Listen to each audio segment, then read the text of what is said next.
Hello, everyone, and welcome to 5 Cards or Die. This is a show brought to you by the EDH Jank Center, where I and my co-host bring on a special guest and ask them their favorite 5 Magic the Gathering cards and why, under threat of very fake violence. As per usual, I am your host, Jordan, and I am joined today by my co-host, the indomitable Press Lightning, everyone. I'll take it this time. Yeah, for those who don't know, indomitable means impossible to subdue or defeat.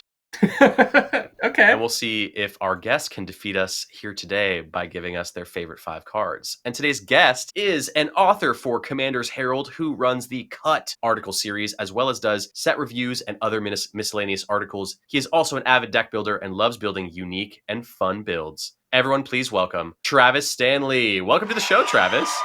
Hi, everyone. I'm super happy to be here. You say rights, Cut. Right now, we're going to say that Cut is on a very long hiatus.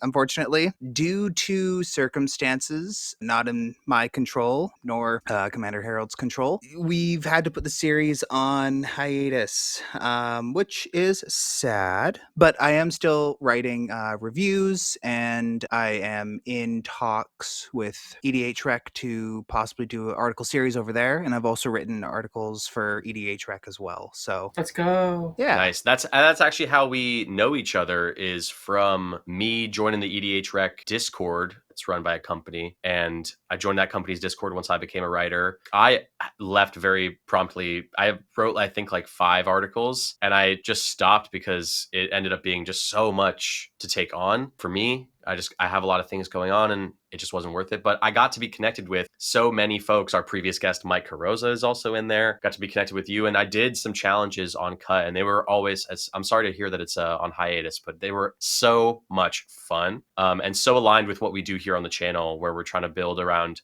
underplayed commanders, or trying to give love to cards that don't really get like the spotlight that we think they deserve, because every single card, in our opinion, deserves to have the spotlight. But yeah, I wanted to ask you, Travis, we ask everyone this, how did you get into Magic the Gathering? Oh boy. So there was kind of 2 off-ramps for me into Magic the Gathering. So first was back in the day when 7th edition released their starter decks. Whoa, okay. Because I remember one of my first favorite cards was Thorn Elemental, because that was the promo that came with those decks. And me and my brother were weebabs, We were playing Magic completely wrong. As you do. Yeah, as I go back and remember, like, wow, we weren't even close to how we were playing. Because I should have taken a hint, because he always won somehow. He always had like a way to win. Yeah. Even if I had like a million more life than he did, he's like, well, actually, this makes me win. I'm like, okay. Yep. I'm 12, and what is this, right? And so, yeah, that was one. And then so that kind of teetered off, because as a young teen, you get into something for like a month and then fall off of it. Yeah, and then 2015, so years later, I'm doing a Shakespeare show with a company, and one night we're doing Hamlet, and the guy who's playing Hamlet, I'm playing his Horatio. He said, hey, let's all come over to my house and play Magic. And I'm like, whoa, I haven't played Magic in years. Can I come? He's like, yeah, come on, man. And so he brought me over to his house, and my first experience with Magic, the first format I guess I played, would be described as 60 card pentagram. Oh, was it like 5 people? 5 people, but you can only attack the 2 ends. Yes. Yeah, I've played that. I know, I'm familiar with this. Yeah, so that was my very first experience with Magic, was 60 card pentagram. That's complicated. Yeah, Wow. Yeah. I was thrown into the fire right away. The deck that I played was very instrumental in getting me into Magic. The way that it played, the type of cards, the colors were very beginner friendly in my opinion. It was blue-white, which, you think, whoa. But no, like it was a Merfolk deck. Nice. Like Lorwyn Merfolk, not what we're used to with Ixalan Merfolk, but old school Lorwyn Merfolk, with the old school Lorwyn art. And so that really kind of like dragged me back into Magic, and then I was hooked. Wow. That's a lovely story. I am very excited to get more into that. I didn't know you were an actor. Sorry, sidebar, but had no idea. Yeah. All 3 of us are actors. Cress and I met in acting school. Yeah. Oh, sick. That's Okay. how we know each other. So Jordan and I are more of a Rosencrantz and Guildenstern ourselves. Yeah. Okay. That's really funny. I'm also an actor. I'm an improviser. I'm a director. Trying to become a writer. Writing's very hard. Okay, retconning the intro to include all of that. Sure. There's that as well in your intro. Just everyone know that's what it is now. I guess I don't include that in like my magic life because it's not usually like that relevant. And I don't make any money from it. So that's... No, I identify with that, honestly. Yeah, I identify with that feeling too. Again, encountered this other people on the show where I'll be operating in acting, music production for me. No mention of magic anywhere. It's one of the biggest games in the world, and yet it's all like fly by night. No one talks about it. One of my friends here who's in a regular play group with me here, he and I met on set of a movie. And I asked him like where he was going after. We had done a meeting here at my house, just chatted it up, got to know each other, whatever. And yeah, man, I actually have to go. I'm playing this. So you know what Magic the Gathering is? Right. Like as if he was dropping some like he had no idea who he was talking to, and I was like, excuse me? What did you just say? I took him back inside and showed him like my entire collection, and I was like, bro, we're playing. So, anyways, I identify with keeping it all separate because it's not like a fixture of everyday life. But there is a ton of intersection between artists and Magic the Gathering, I've found. That's what I'm slowly finding too. Whenever I do improv stuff, I live in Victoria, and so I sometimes will go over to Vancouver and like watch improv shows, or because I've got a lot of connections. I participated in high school, and because of that, got a lot of connections. But like, I'll go and talk to people, and I'll go over to their house and say if I've got to stay over there because I live on an island, and if I miss the last boat, I missed the last boat. Cool, great. And so I'll go stay at their house, and they're like, yeah, my roommates are into magic. And I look, and it's just boom, a whole shelf full of bundle boxes just everywhere, and piles of cards, and yeah, of course, their roommates are actors, improvisers, other artists, and the Venn diagram is a lot bigger than I thought it was. I agree. What do you think, Chris? I feel like there is such an intersection between the facets of the game and why it appeals to people like artists. Yeah, I think it's really interesting. I spend a lot of time watching Dropout TV and a lot of like YouTube commentary, and there's been some bridge there with Ify Wadiwe. Becca Scott? And Becca Scott, yeah. Yep. And so now we're seeing a lot of like these performers, outside of the people who already are like big magic faces. These are big personalities who are getting big magic opportunities, which I think is really cool and is relatable to a lot of up and coming performers or artists who engage with that kind of the media that they maybe want to be a part of. So I think I think we're seeing more and more of it in the mainstream. Yeah. And certainly more to come. I feel like magic people are sort of after that fad are trying to find the next thing. And I've seen a lot of people jump to magic next. Speaking of jumping next, we should probably jump to how Travis wants to be threatened. So the premise of the show is 5 cards or die. So there has to be some sort of ongoing threat here. And we always let the guest choose how they'd like to be threatened throughout the show. So what's your vibe, Travis? So in Buffy the Vampire Slayer, Buffy yeets herself off of a thing into this pit to save her sister, and she dies. So the threat that I want is to be dangled over that pit to not save anybody. Actually, it would just be a meaningless death with no meaningful sacrifice. The same like magical pit. Yeah, is it a portal? Yeah. It's like a magical death pit portal thing. That's very easy to do because we're really strong and we can dangle you the whole episode. Great. I could look up how to tie a knot. Yeah, very easy to learn how to tie a knot. All right, let's get into the cards here. All right, so perfect. Travis, you've selected 5 of your favorite Magic the Gathering cards, and you're gonna tell us why you've chosen them. Are we going down the list 5 to 1? How do you want to rank them? Or is this just like 5 of your favorites? There's no like definitive rank. There was a definitive ranking, but I think I'll just keep it that way. So there is a definitive ranking. Okay. I mean, is there actually a definitive ranking? No. Is there for right now? Okay, yes. Heard. For this list. For the purpose of this. Yeah, for this list, this is a definitive ranking. In actuality, all these cards are just my favorite, and there were so many I couldn't include. 5 is such a small number. It really is. For Magic the Gathering? For how many cards really exist. Is. Yeah. Like I have 32 decks, so it was very tough I to. aspire to be at your level. It took the 32 challenge of one of each color That's what I want combination. to do. Okay, cool. Yeah. Very cool. Yeah, it's it actually it stopped me from building decks, which is so Yeah. good because it's like if I built this color, I have to disassemble this other color. So do I like this deck better than I like that deck? I'm the same way. I'm actually, I've been sort of lamenting that choice, but I like that framework, so I'm gonna steal that. That's good for my brain Okay. and good for my wallet as well. All right, well let's get to card number 5. What have you got for us? Okay, so card number 5 is Riku of Two Reflections. So this legendary creature came out in the Commander 2011, which I believe is the original Yeah, Commander. first ever, I I think. think so. Yeah, the first ever. And for years, it was a staple of like I would see Riku everywhere when I first started playing Commander in 2015. Just so good, just so powerful. I mean, back in the day, so powerful for the teamer color Yeah. My combination. goodness. Like not only for spell slingers because you just have a twin cast right there, like a copy spell right there, and also for any token strategies or any ETB strategies because you just copy creatures whenever you play them for 2 My mana. goodness. Is this still your teamer deck? Did you play this card or have you changed it? I have changed it, unfortunately. Dang. Yeah. My what's my teamer deck right? Yeah, my teamer deck is Halden and Paco. Yep. It's a lot of fun. Getting to steal people cards. But Riku is in the deck because I want to keep my boy Yeah, around. fair enough.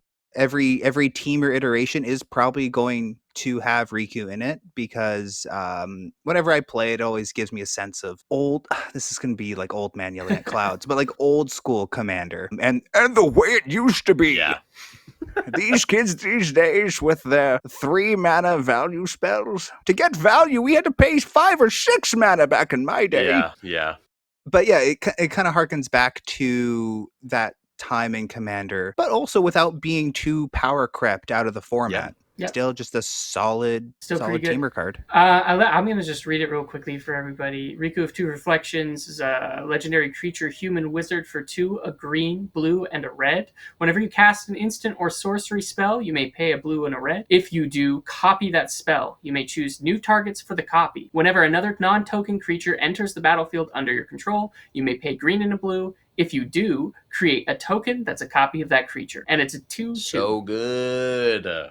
Yeah. I think it still holds its own as a commander even today, even all the power crept craziness that we're in now. I genuinely think that this can still hold its own. And if not, it's even better because now there's, what is that? It came out 2011, so 13 years of sets of cards that it can copy and that's really, really cool. I remember seeing these 5 decks on the store shelves and being like, oh, I'm not sure, 40, 45 bucks. That's a lot. I don't know if I got this. And then, not even a couple years later after that, these decks are all worth. All the 3-color original commanders are worth. Well, I'm actually surprised that it's worth so little as a single, which is pretty cool. Yeah. I mean, it's been reprinted a couple of times. I guess it's okay. Been reprinted once, really. But a reprint will do that. It'll, bring the cost down relatively. It's really cool card. Yeah. No, I built a back in Kaladesh days when energy was but a baby. Yeah. There was no they didn't put in because Commander wasn't at the forefront of their design at that time. So they didn't really put a legendary like a teamer legendary creature for energy decks. And so I was like, you know what? Riku's my guy. That's cool. That deck popped off. It hummed. Because every single, instant sorcery that made energy, I was able just to copy it, get that much more energy, creatures, same sort of thing. Yep. That's really fun. Yeah, I'm a big fan of that. And even better, oh my God, even better now that we have so much energy support in the last year or so. My goodness. That's pretty cool. Unfortunately, there's not a lot of green energy support, more blue-red. Still cool. Yeah. That's why Riku isn't the commander of an energy deck I have, but he is in it. He is in the deck. Okay. But he's not the commander because I needed to play white, so Aragorn the Uniter is the commander of that deck. But really, it's Riku. Riku is the commander of that deck. Aragorn is just there for value and being 4 colors. Fair enough. Well, that's a lovely, lovely 5th selection. Let's move on to card number 4. So card number 4, which I'll explain, I forgot to last time, thank you so much, is Freyalise, Llanowar's Fury. Otherwise, some people call her Freyalise, Llanowar's Nick Fury. Nice. That'll age really well when the Marvel set comes out next year. Oh, man. Oh, yeah. Yeah. So she's 3 in green for a legendary planeswalker, Freyalise. Her +2 ability creates a 1/1 elf druid creature token with you tap to add a green. -2, destroy target artifact or enchantment. -6, you draw a card for each green creature you control. And bonus, Freyalise can be your commander. And she starts with 3 loyalty. We like Commander. We like the Commander Planeswalkers. Yeah, those are cool. Yeah. So why did you pick this card? So Freyalise is the first deck I've built from essentially scratch, but it was like a pre-con I built from scratch when I was first getting into Commander, because I wanted the Freyalise pre-con, but it was not available where I lived. It wasn't being sold anymore. So I went on to a few stores, Face to Face and Wizard's Tower. I think there was another one. This was a few years ago. And so I bought the deck piece by piece, and I ended up getting the entire deck list of the pre-con. Oh, that's rad. Like, from singles? Through just buying from singles. Wow. Wow, okay. I think I ended up spending, I mean, if I were to probably buy it in the store at the time, it probably would have been $70, maybe $60. Yeah. And so I spent about that. I was like, cool, Nice. sick. I now have this pre-con piece by piece. I ended up falling in love with elves and just elf typal and Elf ball. Yeah. just elf ball strategy and Freyalise. Back before they started making a ludicrous number of elf commanders, Freyalise was like the top dog, and actually a version of Freyalise, not Llanowar's Fury, but the arena only version of Freyalise is my brawl commander on arena. Oh, cool. So she's pretty cool. But yeah, it's the deck that made me fall in love with elves. Has she stayed as your mono green kind of choice, or have you built like an elf deck that includes her? Same with like sort of like Riku. So she stayed for a long time. Like, she was one of the decks I did not take apart right away. Like, I kept her for a long time. But then I built another mono green deck that was a different type of typal, still kind of elf, and so she had to come apart. But now I've kind of come full circle where that other deck has now just morphed into another elf typal deck. Okay.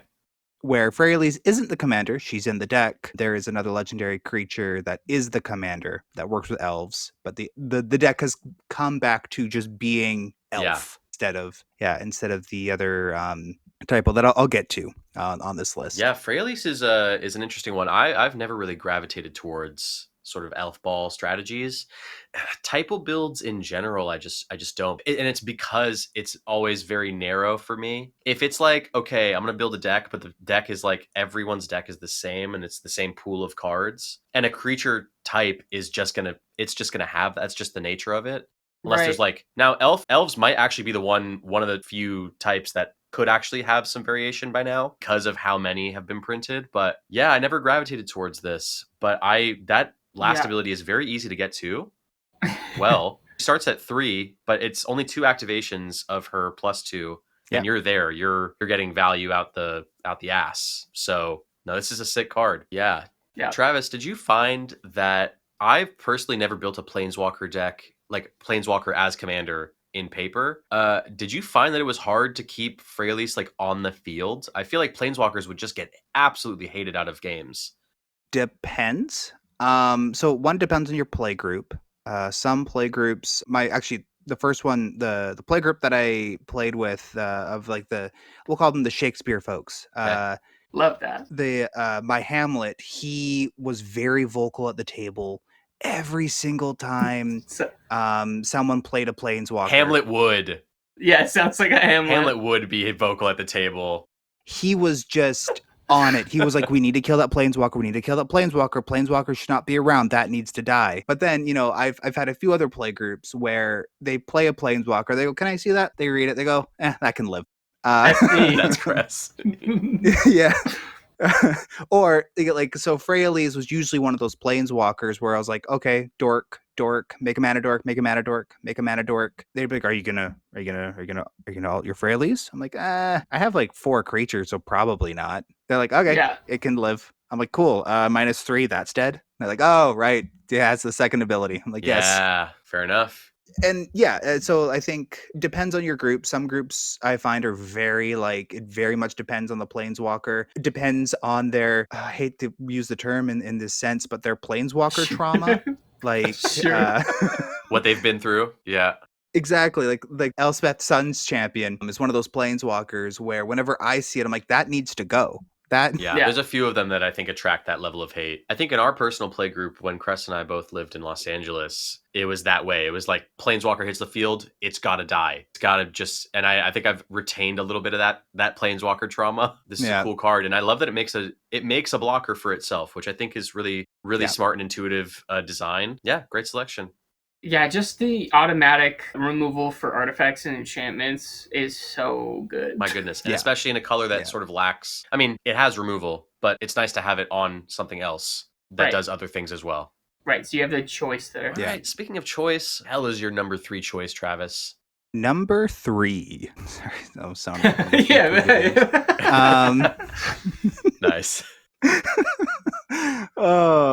Number 3 is Wanderwine Prophets, a card probably not a lot of people have heard about. I hadn't before today. This is a cool card. I hadn't either. Yeah, it's a cool card. So Wanderwine Prophets is 4 blue for a creature, merfolk wizard, and that is relevant. I'll explain why later. So its ability to champion a merfolk. When it enters, you sacrifice it unless you exile another merfolk you control. When this leaves the battlefield, that card returns to the battlefield. Champion was a mechanic released in Lorwyn. They don't really do it anymore because it feels bad when you have a card in your hand, you don't have the right creature of the right type, so you just can't play it. Anyways, the card continues. Whenever Wanderwine Prophet deals combat damage to a player, you may sacrifice a merfolk, so any merfolk. If you do, you take an extra turn after this one. That's absurd. That's an absurd ability. That's so cool. My goodness.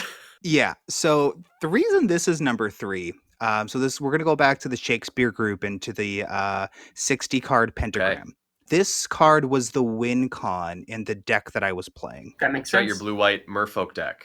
Yep. There was a card, Stony Brook something.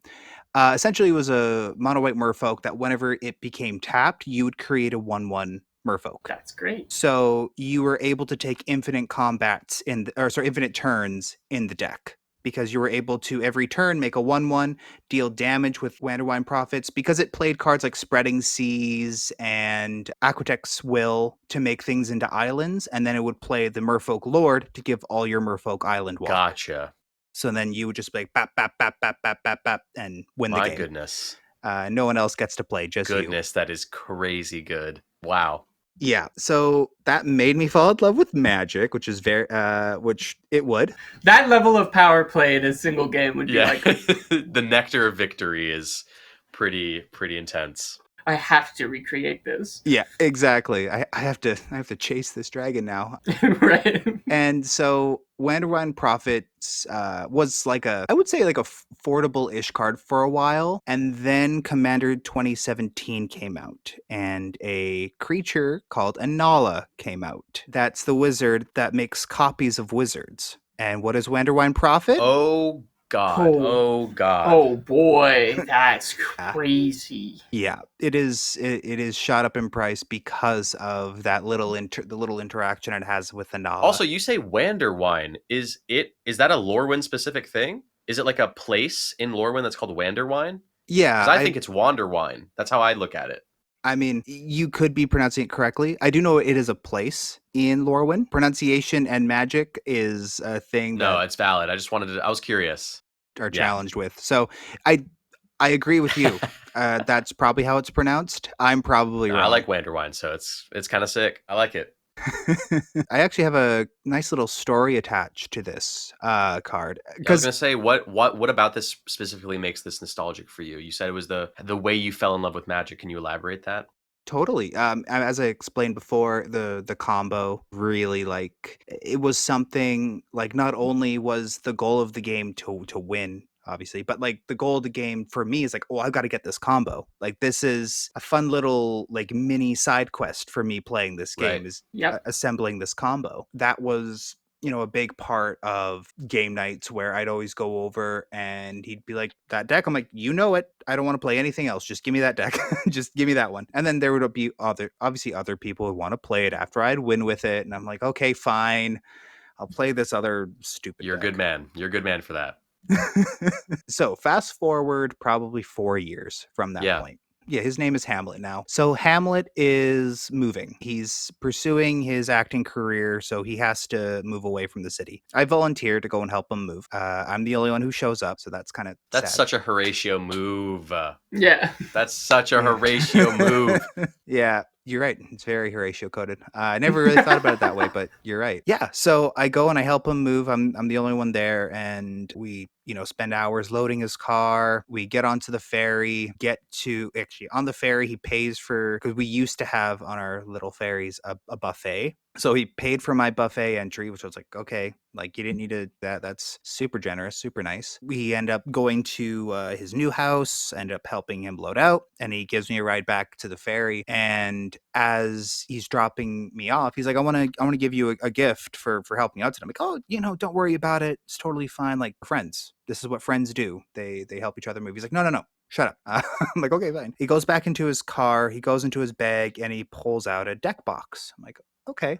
He's like, this is for you. And I'm like, okay. I open it and it's the deck that I was playing with for. That's so sweet. Oh no, that's so sweet. Let's fucking go. Wow.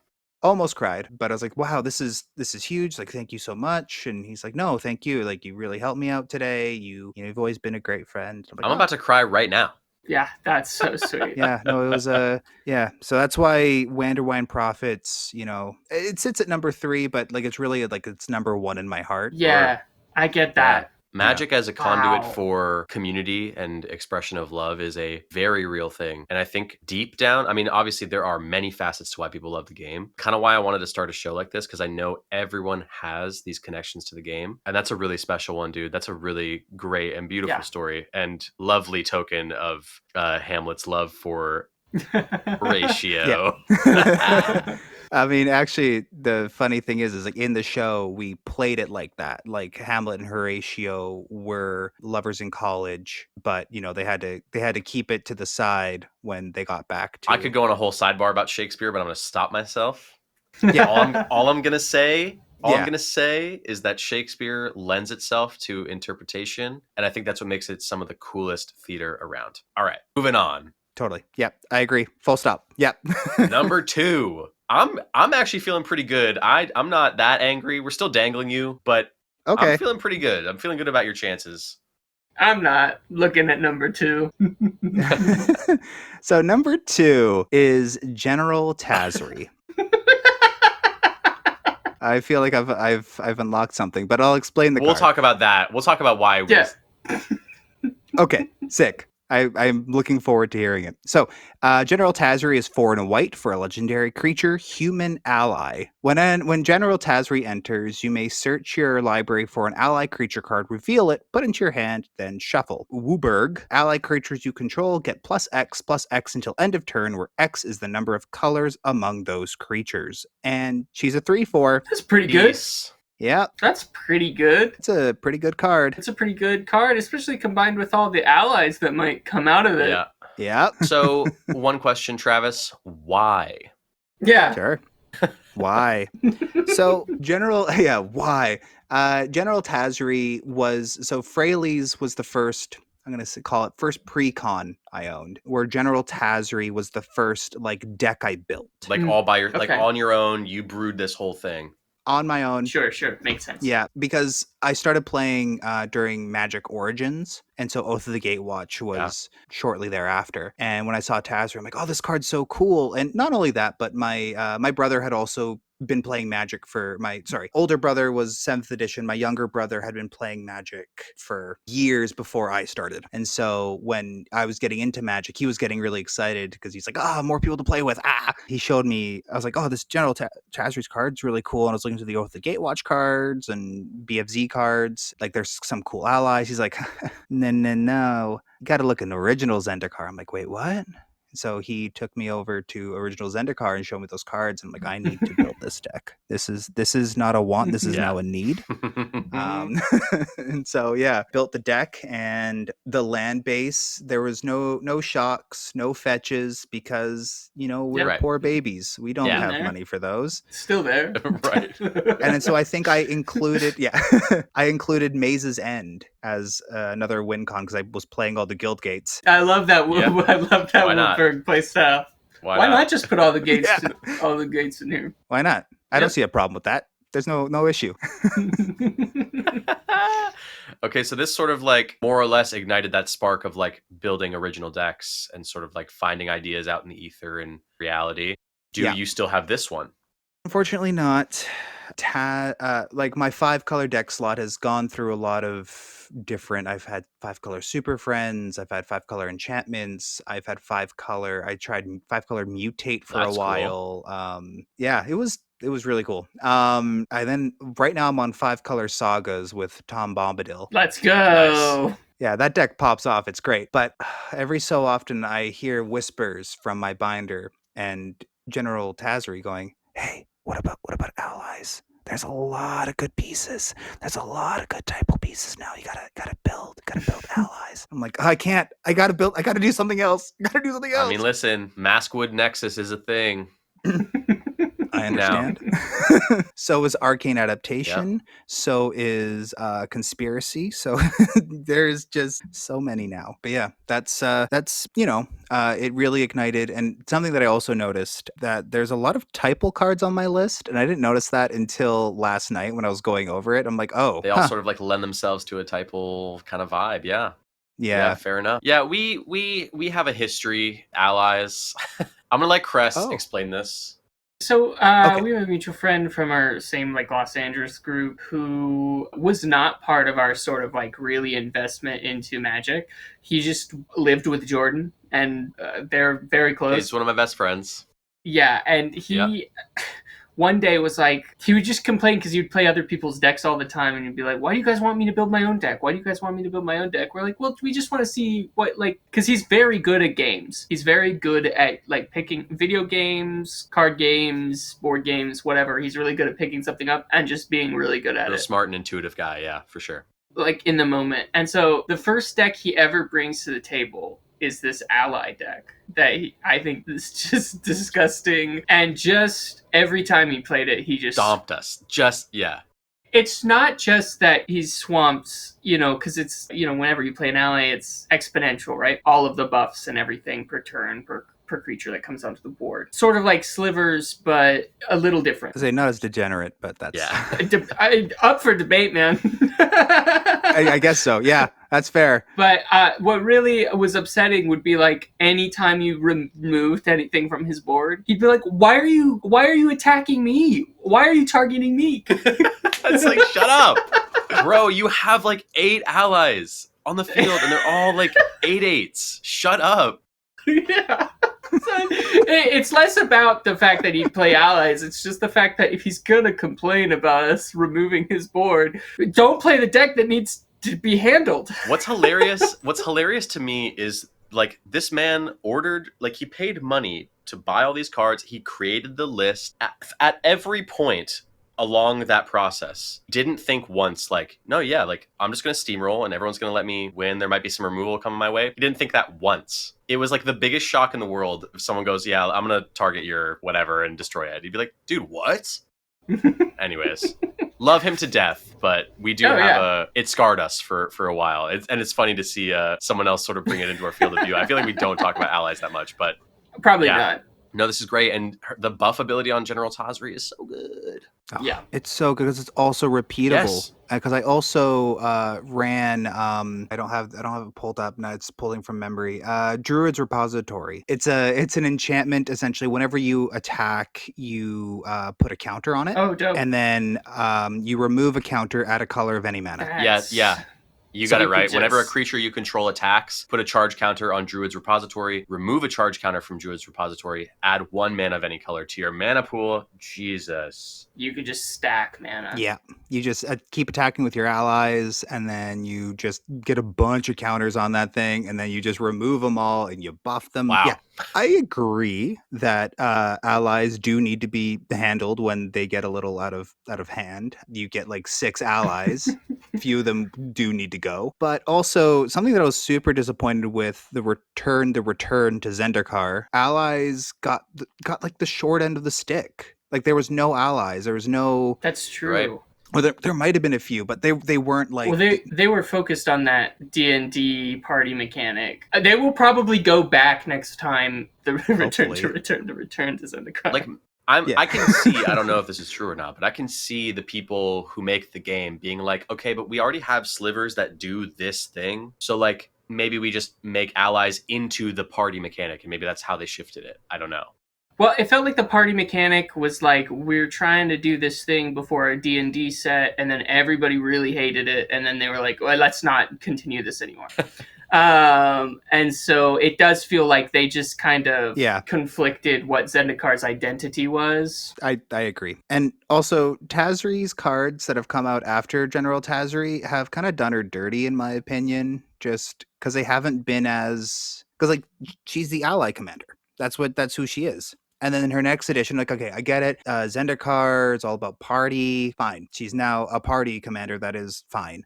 And then her Aftermath card... It's all about activated abilities? Was just about activated abilities, which is even worse because it's like, well, not only does that not even trigger with... Yeah, it's literally just about activated abilities. It's wild. They could keep her just as powerful, but switch the gears from out. It looks like they've switched. Maybe warrior support, warrior tribal is where they decided to sort of ally and warriors are too close, maybe in concept. I don't know. Yeah, I mean, at least she's been kept as a 5-color commander the entire time, which is nice. But yeah, just total like design shift. And like I get allies were together because of like the Eldrazi invasion on Zendikar in part 1 and part 2. And so like allies being around Zendikar more like thematically doesn't really make a lot of sense. But it just felt like allies were such a staple of OG Zendikar. Yeah. And it's interesting that like even in March of the Machine, I feel like the big existential threat Eldrazi's was presented in the form of Phyrexia invading everywhere. So like there was ample opportunity to bring it back. Have Tazri be unite the allies, whatever, and do that. That's it's valid critique for sure. Yeah. But yeah, that listen, despite our history with it, never thought I'd say this, Wizards. Bring back allies. What an arc. For a show with 3 actors in it, we have for sure made sure we had a nice little character arc somewhere in here. That was a great little round. Let's go to number 1. We're at number 1 already. Wow, this is flown by. I feel like that's crazy. I feel like we just started anyways. What's your number 1 pick? Yeah. In context of the list, obviously. Yes, of course. Number 1. I just had to do it. So Nissa Worldwaker is my number 1 card. So another Planeswalker, another green Planeswalker on this list. 3 green for a legendary Planeswalker, Nissa. Her +1, target land you control becomes a 4/4 elemental creature with trample. It's still a land, which is an ability that I've probably never used on this card. Plus, her other +1, though, is you untap up to 4 target forests. -7, you search your library for any number of basic land cards and put them onto the battlefield, then shuffle. Those lands become 4/4 elemental creatures with trample. They're still lands. Nissa has been my favorite Magic character ever since I started playing. When I started playing and I started reading the story and looking at the cards, I was like, Nissa's an elf, so that box is checked. And then I started falling in love with like green strategies, just big creatures. You turn sideways and you tell your opponent deal with Stompy stuff. Yep. So checks that box. And also, I get to untap 4 forests. Are you kidding me? Yeah, okay, cool, Yeah, great. no, for no mana, like if it stays around one turn cycle, you're already Yeah. doing great. Yeah, she's a great card. I also, and the reason I picked this one is because the Magic 2015 art for Nissa Worldwaker Yeah. was my favorite Magic art for years, and it still is up there. It was like my phone background for a long time. That is incredible. Sorry, I had the other version pulled up from the dual decks or something. So I'm looking at this in real time. The arch enemy. Yeah, Yeah, wow, this is stunning, genuinely. I Yeah. love art that has like sort of bodies in active motion. You know what I mean? Dynamic. Dynamic. Yes, thank you, Yeah. press. But anyways, And it's so like there's a lot of like movement in the art, and I saw the card, fell in love with it, and then Nissa became my favorite character. So I ended up I think I do have I'm just missing one now because of Bloomborough, but I have one of every art of every Nissa wow. Planeswalker card. That's awesome. That's a collector, baby. So that also includes that also includes like the San Diego Comic-Con promos. Yeah. Oh man, those are sweet. And those are expensive too. Wow. Yeah, I mean, like, so my little brother, he for the past X Christmases has always gotten me Comic-Con promo of Nissa. Like, this has always been his. That's That's so awesome. That's so cool. That's so sweet. And yeah, and so because of that, my collection's pretty full. Also, she's a Planeswalker, which also kind of ties into my Planeswalker collection. I was known at my local game store as that Planeswalker guy. Nice. Because I would always go in stores hunting for planeswalkers. I now, well, okay, I'm missing Rao still, but I have one of every commander legal planeswalker. Wow. That's pretty dope. That's pretty dope. I respect the hell out of that. I love me a collection, so Being the Planeswalker guy is pretty cool. That's a pretty cool, like, I think, vibe. moniker. Yeah. Yeah, a vibe among Yeah. the magic, right? Like, you could have been the merfolk guy. You could have been Coulda. the elf guy, but the Planeswalker guy, that's pretty cool. I also shocked the few of the store employees by exclaiming very loudly when I would open a planeswalker that I'm looking for out of a booster pack. Like, I did it twice. They got, during Kaladesh days, hunting for, because I wasn't going to pay $30 for the Chandra at the time. Like, that's really expensive. I'd rather spend $60 on booster packs. I was just thinking in my head, like, oh, that logic might not. I wonder how many packs he opened, and then yeah. Yeah, no, I've opened far too many. But here's the thing: I also opened like a couple of Aetherworks Marvels, or is that no? That was Kaladesh. Aetherworks Marvels, Smuggler's Copters, right? Like, Yeah. that's how I girl math it out. Anyways, so I opened Chandra and I was like, yeah! I exclaimed in the store, and the person behind the counter was like, what happened? I'm like, I opened a Chandra. He's like, oh, all right, that checks Yeah. out. And then I did it again as the store got really lucky and got a few boxes of Fate Reforged, and I ended up opening an go. Ugin out of that, and it was actually it was Ugin one pack and then Flooded Strand the Wow. other Whoa. pack. And I was like, Okay. cool, great. I'm not gonna buy packs for the next month. There goes all my luck. I love a good pack cracking story. We have a whole channel in the Discord that's just dedicated to like people's Pulls. that. And I remember like Core Set 2020. This was when I got into Magic at Throne of Eldraine, so 2019. And so Core Set 2020 was around. I think it was 21 actually, where there was a almost borderless Ugin, the Spirit Dragon.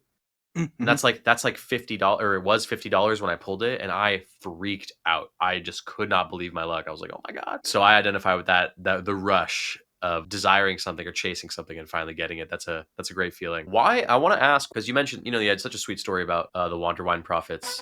What made you put this sort of in the arbitrary number 1 slot? Was it your affinity for planeswalkers in general? Kind of, yeah.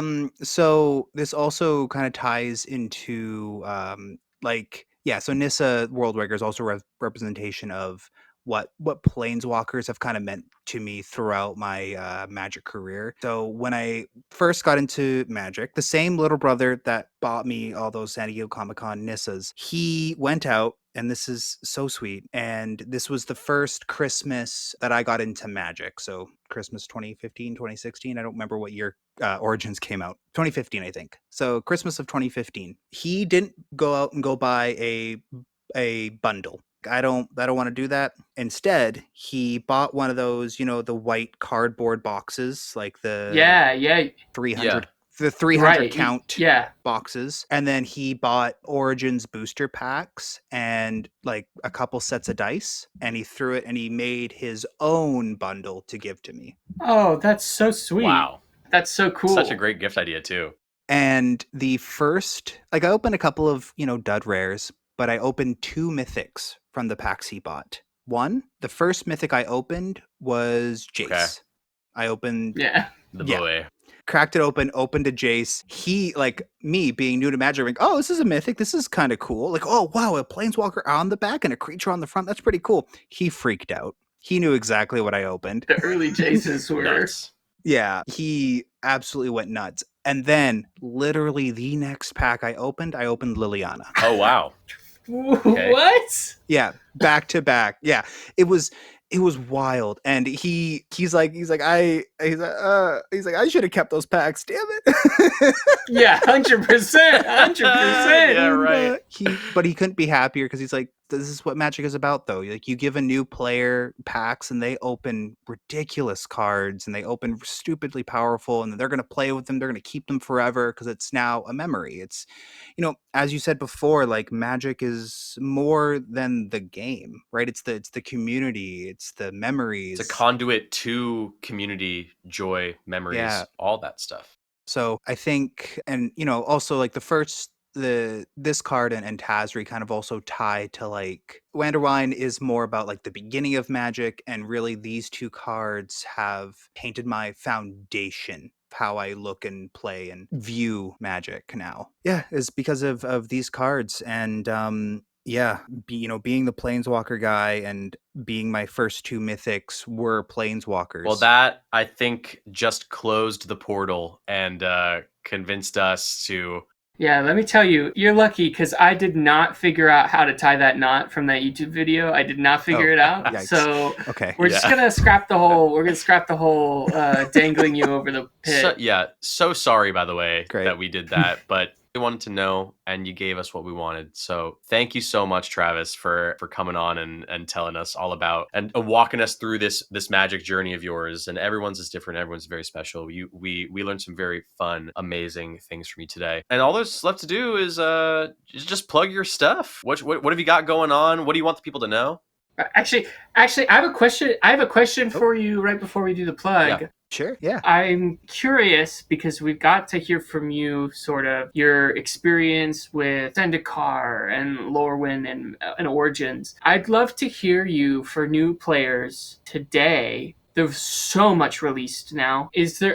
It's hard to keep up if you're a creator in this space and if you're somebody who's interested. But out of the last couple years of Magic, is there any set or new location that has spoke to you in some way that you really were down with? Boy, as you said, there's been so much. I mean, the first 3 sets that come to my brain, Strixhaven was a set that really spoke to me. I'm also like, I'm designing I'm designing the game, but like I'm creating a D&D campaign based off of the Strixhaven book and stuff. So that's so cool. That's really cool. That's so rad. Yeah, I'm super excited to play it. I got to finish up the campaign that I'm doing now, and then I'm going full force, and it's going to be like a cool, like almost Adventurers Guild where like anyone can jump in and play, and then I'll record what they've done, and then people will know like, oh, this is what they said around the school that this happened, and then anything that they do will be, and I'm gonna create like a mini newspaper, and I'm gonna send it out to whatever group chat, and so that people can see what they've done. Wow. Oh, that's so cool.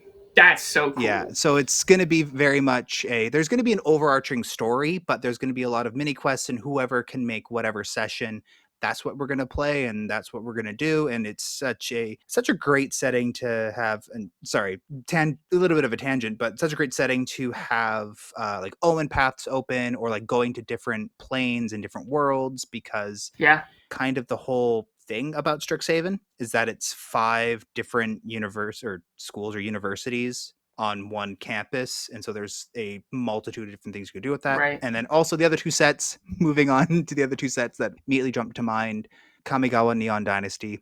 Loved that set. Yeah. I'm a huge weeb, and so I was like, yes. Fair enough. But even without being a weeb, the set is great. Yep. All the cards are top notch. The showcase frames, oh, so good. Absolutely clutch. Love them. Yeah, and then the set that followed it, listened to an episode before, New Capenna gets a lot of hate when it shouldn't. I don't hear any of the hate. Yeah. I think it's so cool. I agree. I think it's so cool. It gets so much hate because it's, every card has make a treasure stapled on it. And I'm like, and that's a bad thing? But that's the vibe. That's the vibe. You make money. It's you get your gangsters. You're getting your fucking cash. Yeah. Right. Yeah. And so I think those 3 sets have really popped out to me of, if you're a newer player, those would be sets I would gravitate towards, because as good as War and Dominaria and Wilds of Eldraine and Lost Caverns of Ixalan were, I feel like those other sets, to me anyway, are easier on ramps. Mhm. And they're more fun to me anyway. They sort of capture the imagination because they are so thoroughly thought out, Yeah. and fleshed out, even if they're not in block form anymore, right? Which is something we do miss, definitely, but they have a very clear direction. And as a new player, what I know that aesthetics grab me. If Yep. something has a world built and I can feel that, I'm already like, yes, dude, get me in there. I primarily build lore vibe focused first. So I'm just all about these kinds of questions into right, when you get more sentimental about what your starting point for Magic, if you're interested in the lore, if you're interested in, particular characters, particular game pieces, right? Beyond just what they do. I want to hear more, right? That's the cool thing about getting to do a show like this. Yeah. So thanks for answering the question. And also everybody listening, Strixhaven D&D sounds awesome. Yeah. That's so cool. Yeah, 100%.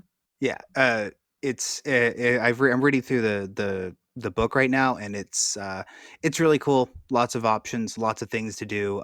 It's in my opinion, it's better than the Theros book just in terms of setting and vibe. But I know I've read on the internet, people digress.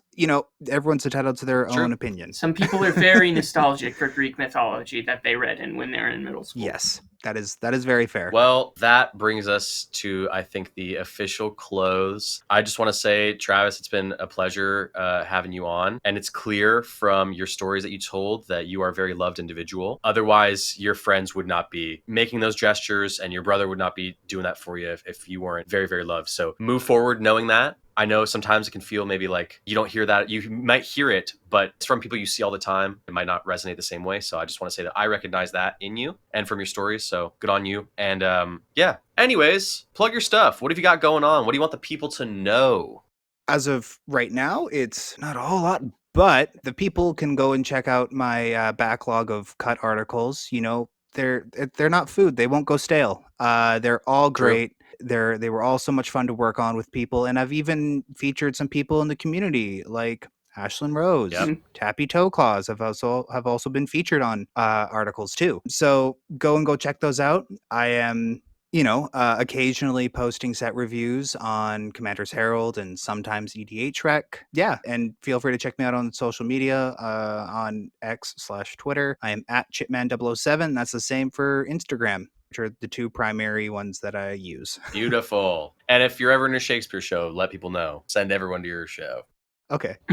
Great. Come to my tiny island and Well, I guess that leaves our plug left to do, so I'm going to do that, a plug or pluggy plugs. All right, kiddos, listen, if you want to get extra entries in our monthly Discord giveaways, win prizes in our monthly deck building contests, and play spell table games with me and Cress every month, check out our Patreon in the description below. We've got lots of awesome ways to support around here, including this show. And if you want to snag a Paramount Designs playmat through our affiliate link, check that out in the description below. If you use our link, you get 30% off your purchase. And hey, don't worry about it, because if you don't have the funds to support us monetarily, you can still join the Discord and be part of the community, all for free. And you'll get to know and love some wonderful people in there. We've got, I think at the time of recording, over 400 members now. Pretty wild to me. And it's all great and great fun. Anyways, another free way to support us is by liking and subscribing to the YouTube channel, following us on Instagram, TikTok, and Twitter at EDH Jank Center, and making sure to leave us a 5-star review on the listening platform of your choice.